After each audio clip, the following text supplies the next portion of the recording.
শিয়াল আর কুমিরের বুদ্ধির লড়াই। একদিন এক শিয়াল নদীর ধারে হাঁটছিল।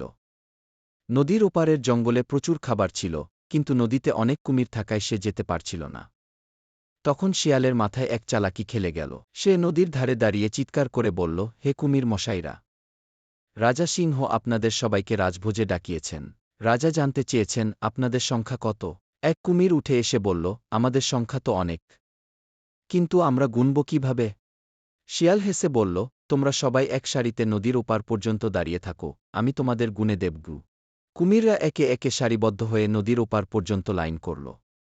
শিয়াল একটার পর একটা কুমিরের পিঠে লাফ দিতে লাগল আর বলতে লাগল, 1, 2, 3। এভাবে সে এক লাফে নদীর ওপারে পৌঁছে গেল। ওপারে পৌঁছে শিয়াল হেসে বলল, ধন্যবাদ হে বোকা কুমিররা।